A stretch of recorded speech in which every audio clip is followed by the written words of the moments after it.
Welcome to the show. This week we've put together a compilation from 9 previous shows where we have found the conversations connect. I think you'll enjoy. In the room, 52 Jokers Wild. This is a key thing that I learned from Clubhouse. You don't know, like, I'm not going to reach out to Garvin straight away because you're in the production academy. I'd say, yeah, you've turned down my call 10 times now, Pauric. I can see that. I've got the message. But I'm not going to reach out to you and go, Garvin, I have this fantastic movie. It's going to cost £1 million to make. Will you make it? Because I think you used to use the expression with me. You're just handing me a bloody bill now. So what I do is I reach out and I will ask a question as opposed to saying, will you give me this or will you give me that? So when I reach out to cinema chains, for example, I say, hi guys, have you dealt with self-distributing filmmakers in the past? And if so, what's the process? Yeah. So I'm not asking for anything. I'm trying to bring value to what they're offering their customers by offering them a product. But again, going back to what we said, if you don't have a product, you can't offer them squat diddly. So you automatically become, again, to use Garvin's expression, a bill. Filmmaker. If you're a filmmaker, you make the product. You didn't say film seller, film marketeer, you're getting closer because your whole persona is changing and you've took on these other multi-hyphenates of, actually, hold on a second, I'm the investor. Now I've got to work backwards. Well, I want an ROI from myself. I'll just talk to myself here, turn around and go, right, Pauric, as an investor in me, you, Pauric, I want you to tell me what you're going to do about marketing to get to the audience. Now, I know you can make it because I've already spoken to you earlier about making. You can sort that bit. I'm going to give you a very limited budget as me as an investor. But now, with the bums on seats in mind, us as marketeer, business entrepreneur, trust you as maker. But there's no point in making it if we don't sell it. Yeah, one of the things that we're noticing through, again, talking to a number of people, is that quite often the producers or the filmmakers are sort of throwing their hands up and say, that's not my job. They go and they want somebody else to fix that problem. But until they get used to fixing the problems themselves, they're never really going to move forward with their particular productions. But George, the interesting thing there was, as worker in the industry, you're right. It's not your job. It's not your job as cameraman to be working out pay-per-click and SEO and Instagram.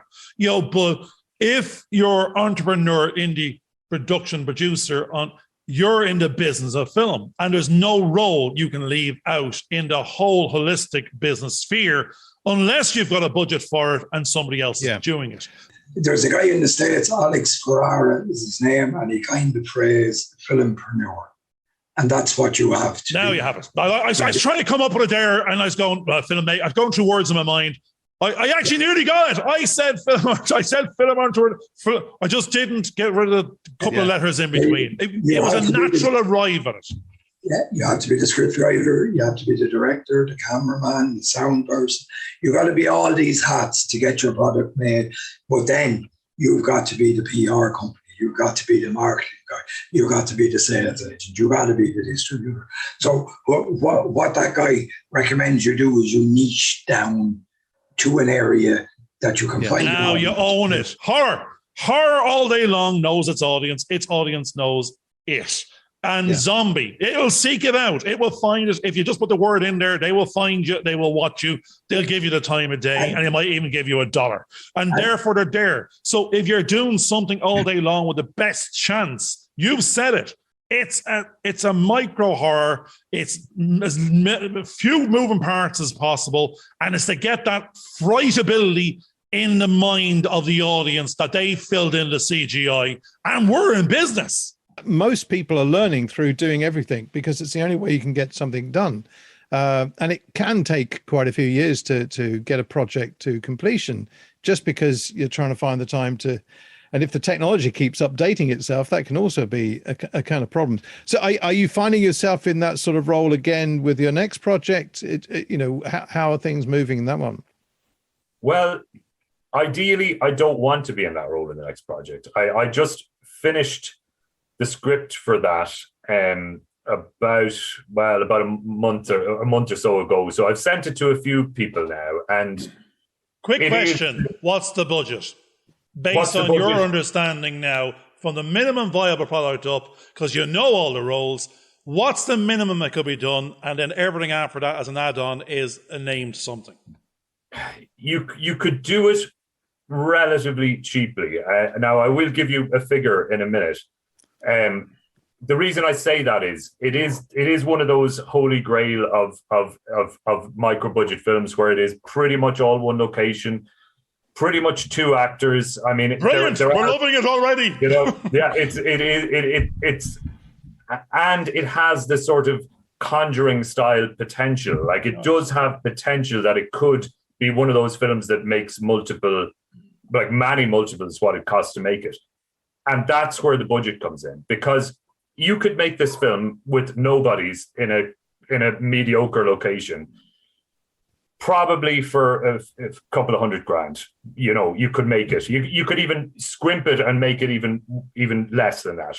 If you want to add in some of the special effects that are in it, and you don't want someone like me to do it, where I'm not a VFX expert, I can do VFX, but if you want to really have it nice and polished, you could add in another couple of $100,000. So I would think that the amount of money the film can make will depend on how good the cast are, and how good the VFX is, and how good the location is. I was thinking of it myself. I thought, okay, you could probably find the house like I did with Beyond the Woods. You could probably find the house. You could build the interior in a studio, but it's going to be more expensive to put it in a studio than it is to just use a location. If you're into film, just keep at it. Keep at it and keep positive. And like you were saying, it's a good thing to remain positive. It's an easy industry to get down about, and just surround yourself with positive people, and get out there and network and meet people who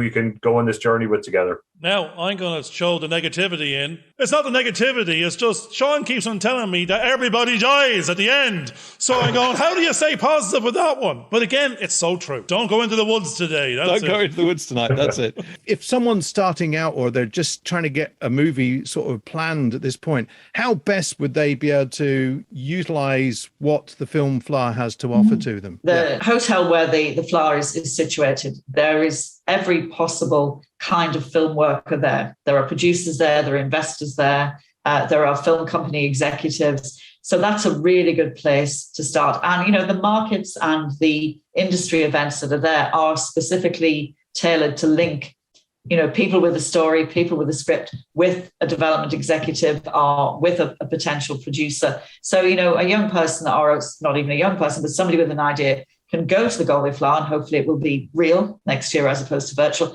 and they will be able to sit down, have a formal session, their timed sessions with those guys. They can sit with them in the bar, they can sit with them in the coffee, they can go to their presentations, they can go to their industry events, they can talk to Screen Ireland, they can talk to people in the Flower, and they will get a lot of context and contents and contacts and a lot of development opportunities. They will also get to meet people from the film industry all over the world.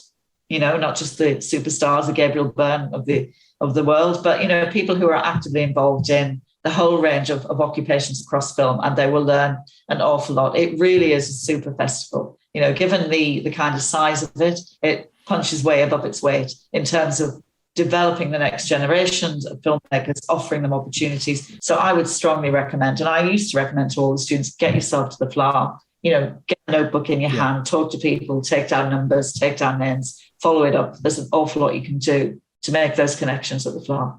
An awful lot of this kind of financial talk is, really for like just a seasoned producer, really. Yeah. I mean, you're talking to a director. I'm an artist, so Right, that's it. This is just... No, but you've done great. The casting is, as artists, you've stepped into the realm of all the other roles because you couldn't wait for someone to give you the money. You've actually took on all the other business roles. Yeah, and I mean, producer, but I mean, I was just production managing, so I could kind of get the film made. Do you do your best work in coffee shops in terms of writing your next screenplays?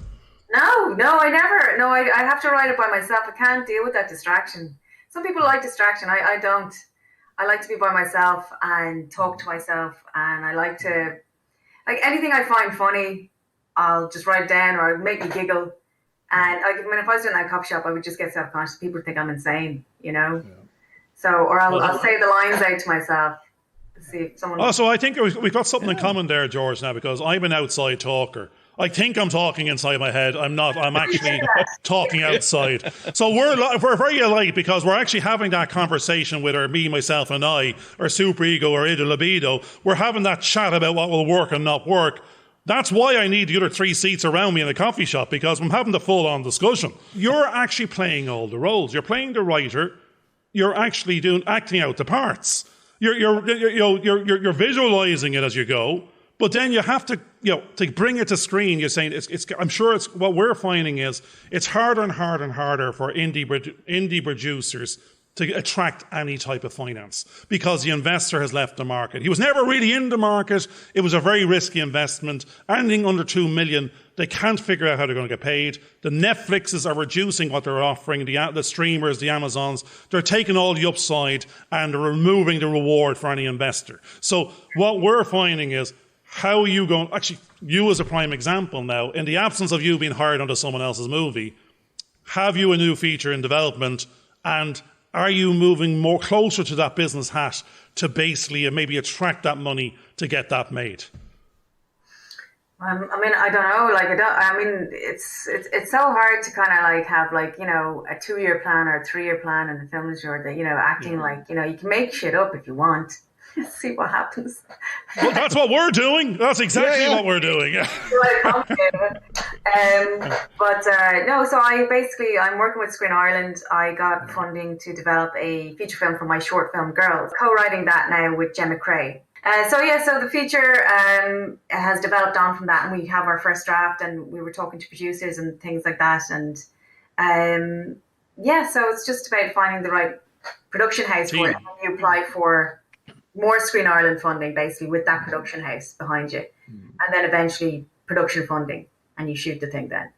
So that's the plan, but we have to get the right producer, the right production company. A lot of people that are funding projects, broadcasters, or even the TikTokers and Facebook, they're motivating the way that people should do stuff without considering what the philosophies of those processes should be and how they would damage or influence the that are there. Attuned to they're still looking for production value. Everyone from all angles are saying they're not letting this out unless this production has value, because they've invested in it. They want their audience to like it. They want to represent themselves as brand me. So the weird thing is, that's what I like about, there's unprofessionals out there and there's the professionals. Yeah. There's the users and the consumers, but there's the creators, and the creators want it to be consumed under all headings of, from theatre to cinema to TV and to social media channels.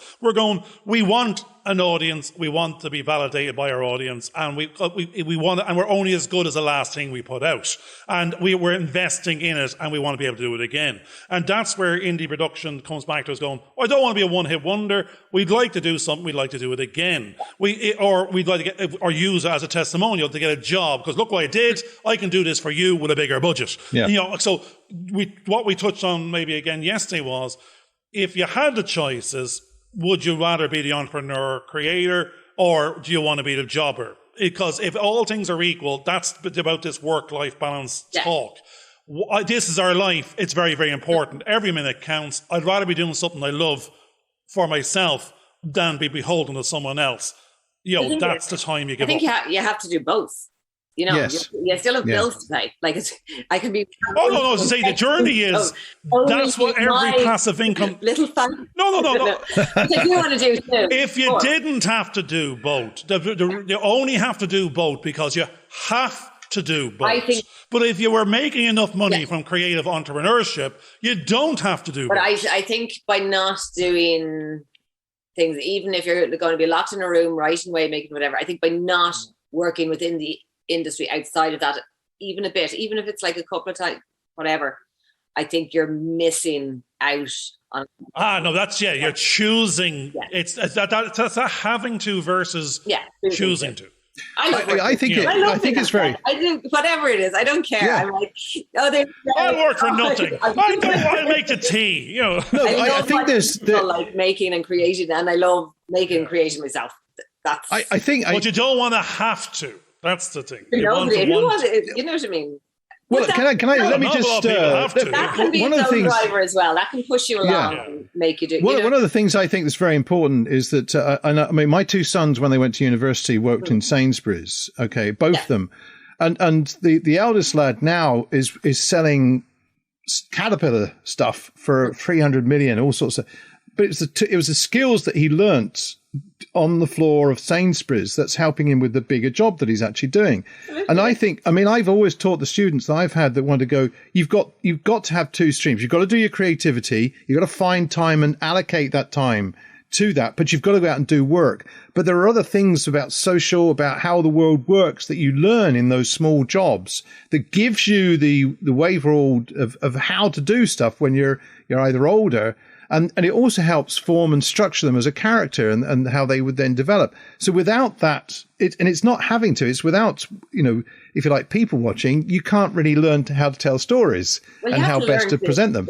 To meet and communicate with other people. If you're telling a story, you're communicating, you are telling that story. If you're going to work in any area, I think I worked in pubs for years. I had a great time. Worked lots of pubs for a long, long, long number of years. And, while I was also working full time in theatre, I was working 15 hours a day because, I was young and full of energy, but the skills the soft skills, that you learn in those situations are priceless, but also the characters, the stories, the mess and the fun, the music that's on, all the atmosphere, how all these things make you feel will add to what you're trying to create. If you know what I mean? Yes. I used to love sitting on buses and listening to other people's conversations because you just literally rob these characters from all around you before you put them into, and that's what you do. So if you're locked away in a room just writing, it can, who are you basing your characters on? Like someone can say one sentence to you in a shop or stop you in the park with a dog or whatever, and it can just ignite a whole idea around a scene or around a show. It could be around anything. I think it's a good exercise to sit down and just write down what your value is in monetary terms. I did that for the first time this year, where it was time, hourly rate, equipment rental, time editing. I do marketing, I do graphic design, and I put a number to all of that. And for one of these one-day short films, I came to the conclusion that my value was €5,000. 5,000 euros. It was €5,000. I'm going to stop you right now for a second, Frank. The closing statement I made to George last night while we were working out the day rate for the films we're looking at was €5,000 a day. Yeah. For all the different roles, all the bits, all the time. It's like saying it's not that we're £500 a day one person. It's not a one person thing. No. You mentioned 9 different other roles. Yeah, because I'm doing everything. Yeah. So you're breaking it down into like those, and same figure, 5,000, and that was like kind of minimum day rate, maybe a little bit more, based on experience. But that's so I'm walking into the room knowing that I'm here offering you 5,000 worth of value per day. Yes, and even if I'm not getting that, I'm aware that that's what my value is, and that's what I'm bringing. It's kind of like a suit of armor that I go in with, No, here's a weird. I'm going to just do a weird number for you. You've arrived at the 5 a day. Most shorts out there are 3 minutes to 10 minutes or something. So let's say 10 minutes, and you're doing 3 minutes of production output a day. You're coming to this 5 by 5 grand. So you're finding this £20,000 to £30,000 cost of a short. Now, a feature is just 90 minutes versus 9 minutes. You go, it's 10 times that. So your minimum viable product of a feature of 90 minutes of 5 grand of 3 minutes of output per day is over 300,000 quid. Would you experience that from, you mentioned the other craft that you were doing, which is, in the trades. Do you see that, and can you see the parallels?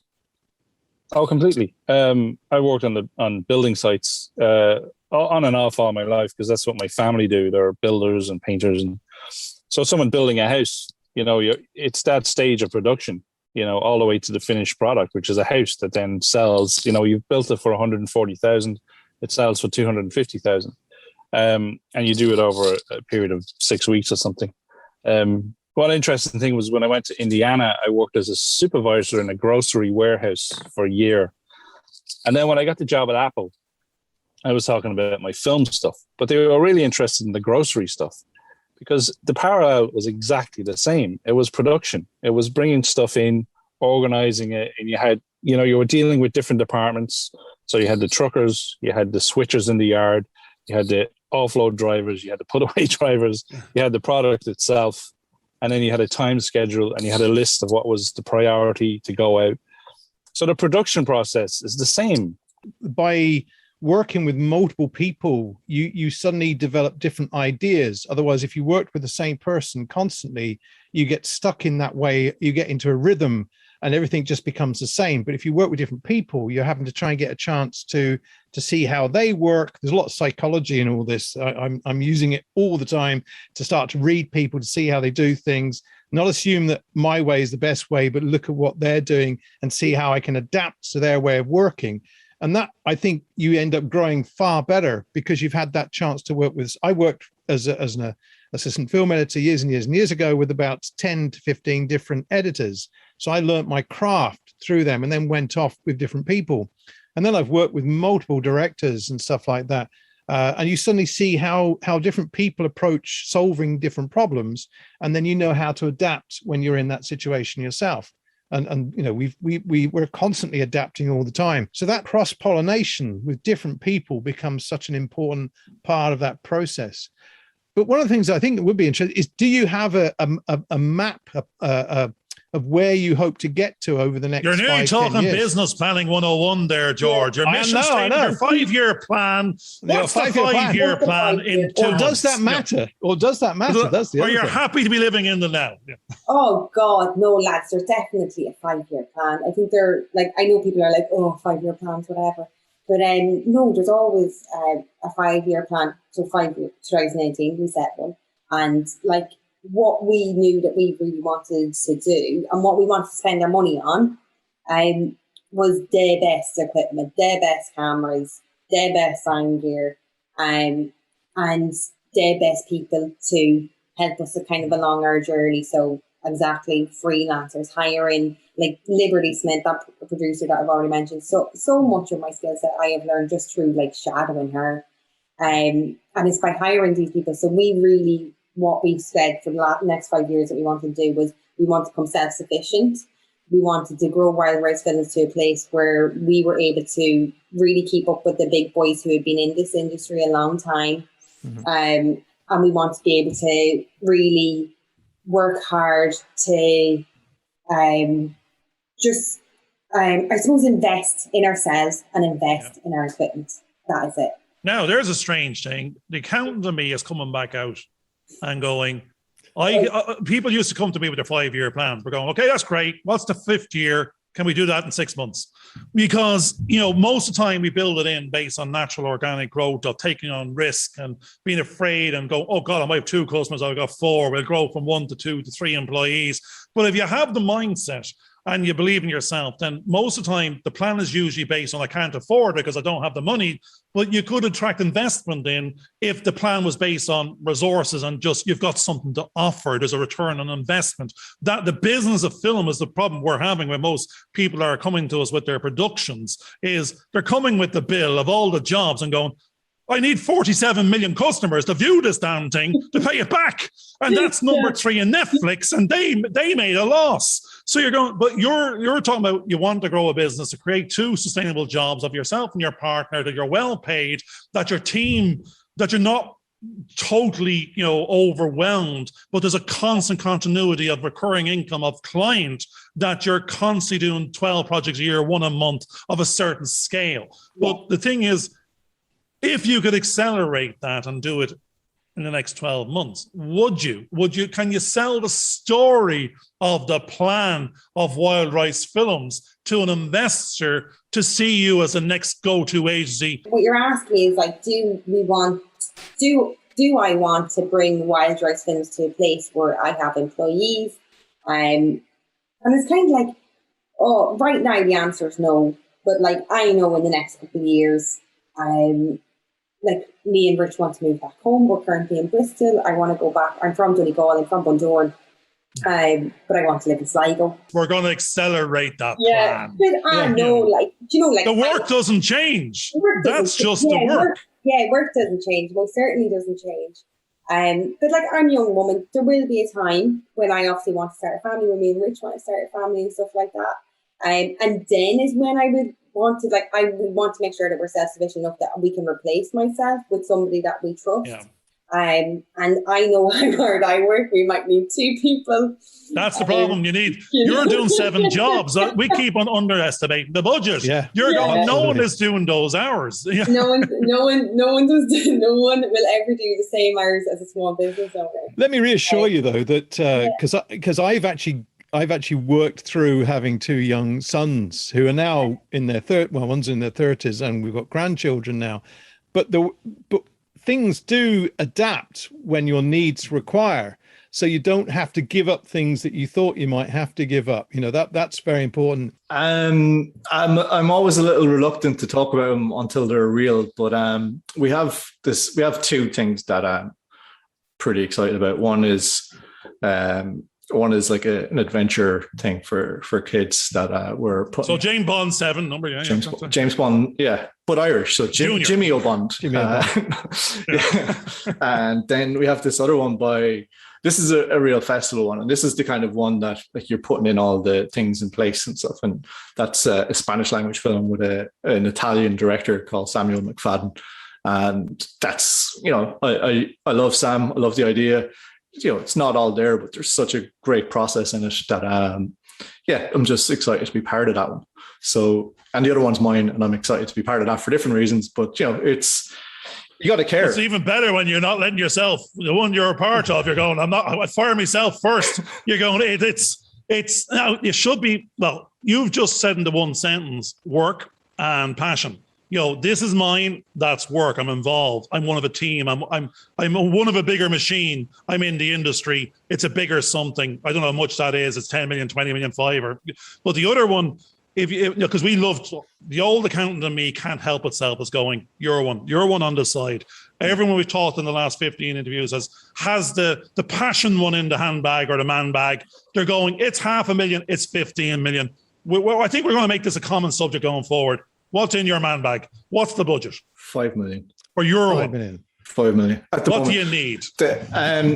Well, it's a different, like, the problem with the one I'm doing there to speak about is that it's so big that I feel I'm just waiting for it to fall apart.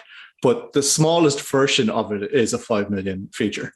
And that's not that's not insurmountable. Yeah. It's not. That's like that's the average low size indie film. Can we just clarify that you're talking now as a producer or as a director in this particular role?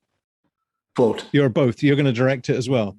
So which part of you, which of the 2 roles that you're talking about at this particular point in time is the dominant role until you get into pre-production or wherever? Well, we're already in production on some parts of it, but and I'm flipping back into the writer head on it because I'm getting these notes. But as the producer, I'm like, we'll fix it out later. We'll get there. It'll be grand. But then in editing, in post production, I'm an editor. The last thing I want to hear is that we'll solve it in editing. I can tell you. Well, that's the beautiful thing about kind of doing more stuff is that you work with more people, and you don't want them there because it's just to have a big army beside you. You want them there because you want their input. Like what I'm saying about like how the roles are there for a reason, and that they're to help the project and to help everyone. So while I don't love the process and notes and all this, you have to bring it in and kind of see. Well, I'm currently going through. I'm going through a director's manual at the moment. I'm just every so often I go back to basics to see if I've forgotten stuff or whether I'm still on target with stuff. What's really good is that what Garvin and I have been looking at with some of the scripts that we've been sort of viewing is the fact that the writer is a director and we're getting director's notes in the writing where there shouldn't be any of those things. There shouldn't be any descriptions of camera movements and likes of. And again, I know that from my own experience because I've written and directed and I'm producing. Is that you need to have a writer's script before you get the director dealing with it. How do you work with those 2 processes? Is there a lot of camera direction or direction notes in your writing, or are you keeping those out? Can you separate the different roles that you're actually undertaking? I have kind of a dual kind of view on that. Like one, who knows where the camera is supposed to be till you see the location. If you're not in a studio, like who knows? Yeah. So it's like you go out there, you feel it, you feel where the right position for the camera is. You do that through recce's and all that kind of stuff. And then the other side is like you do need to give a sense of what the audience are seeing in the script. Mm-hmm. And sometimes that requires just very simple cut to this. And I go the other way. I like to say cut to without saying cut to when I'm writing. But some people just prefer it the other way. It really depends on your viewpoint, because like at the end of the day, when you're watching a film, you don't really get what the script said. I know. You care about how the process went to get there. And it's all feeds in. I'm not saying the script isn't important or anything like that. I'm saying it's part of what's feeding into the audience experience. So it's all together. And really, like, I guess that's kind of like a shooting script as well, where you get to a point where you say, I want this, I want this. That becomes that's the secondary work. The reason we're saying this is that what we're discovering is that when we come to analyze a script and put it through a process to break it down, what we're finding is that all those little things that aren't meant to be there sort of throw in hiccups into the budgeting process, because we're starting to automate some of those processes so that we can very, very quickly see what a budget should look like and get a good, reasonable idea of what some of the things that are needed in there. The really important part of the show is the fact that you have managed to find an investor. You've been honest about the way that the film is more than likely not going to generate the revenue, and the investor has been happy to put the money there. You've also not taken on the burden of doing everything, which I think is fantastic, because that's one of the indie filmmakers' downfall, is they tend to take everything on. And you've found this family of people to help you, as in professionals within the film industry that you've worked with, which also means that because the experiences they're having on the shoots that you're doing, they will more than likely come on the next shoot because they know they're going to have the same enjoyment. And as you've also discussed, that on the bigger films, quite often the people feel as though they're insignificant and not part of a family, which also demonstrates that quite often those that do generate an income from the bigger films love coming down to work on the smaller budget films, because they feel as though they can have a bit of an impact on the way that film is made and be more creative. And that's a brilliant thing to hear from our perspective. So I think that's my kind of wrap up. But just to wrap up, what would you like to say to the audience, James, to either motivate people forward or consider things that might put their films at risk not to do, just to get, be more positive about the process? I think, there's a lot of people who sort of, kind of give advice and sort of always say, just go out there and just do it, push as hard as possible. And I think that is good advice to a degree, but there's definitely wrong ways to sort of approach doing that. But I know from my own personal experience, you have to have total belief in your idea, in what you're selling, and you can have creative belief in it, in a project, and you can have commercial belief, and really you need to have both. And I think that's really important. And it maybe if you're not feeling that, then maybe it's not the right project. I don't know. Something I always sort of think is I like a degree of trepidation before I go into something. If I'm not feeling it, then I know it's not right for me, that I'm not pushing myself to sort of achieve something. And I felt it on this. It was hugely exciting, and it was an amazing experience. Like and I'd